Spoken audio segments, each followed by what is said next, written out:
most people are pretty humble as well, which are Yeah. really great. I wish out of my office. So I started the business out in the shed in my backyard, Legion. And I've got up on the wall, my friend made me a thing called the humility scale, because my supervisor there, I think he was the comp soup, Eddie, I don't think he liked me, like, at all. And he would constantly call me in and tell me, you need to be more humble.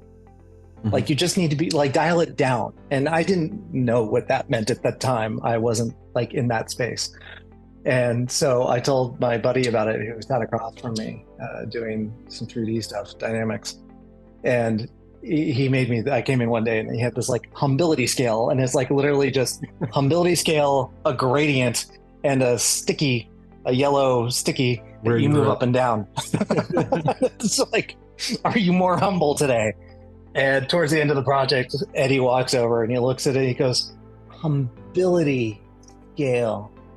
And I don't get it. And he walks off. So I moved it up. I like it. It was good. It's just kind of funny because I've always found that ILM, you're right, like, it attracts the best talent in the world, especially when it was a bit smaller. There's a big monster machine these days, but it still attracts the best talent. But at the same time, like, most people, it's like you go in there with this expectation that, like, I'm good enough to get here, but that doesn't mean that, here it's like a reset button. It's not great. I'm so great. It's like, great, now I'm surrounded with 1,000 more great or greater people. Yeah.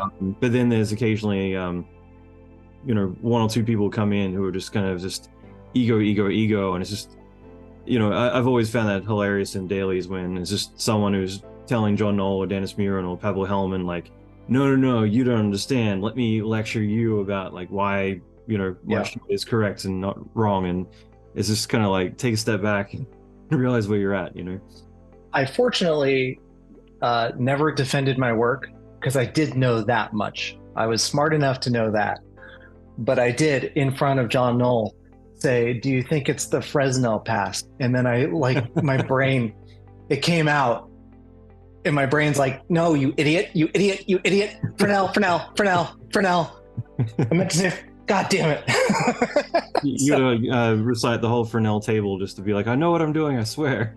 Yeah, I mean, I had, like, literal fanboy moments there because, sure. Working with John, which is like, he's an electric image guy back in the day, doing with the Star Wars New Hope redo and stuff. So, I kind of idolized him as, like, the prime electric image user, like bringing desktop computers to the scene. And so I was just like, he was like my hero at the time. He's coming on the podcast in a couple of weeks, I believe. So that should be pretty exciting. Oh, fun. Yeah. But, don't geek out. Just don't geek out. For now.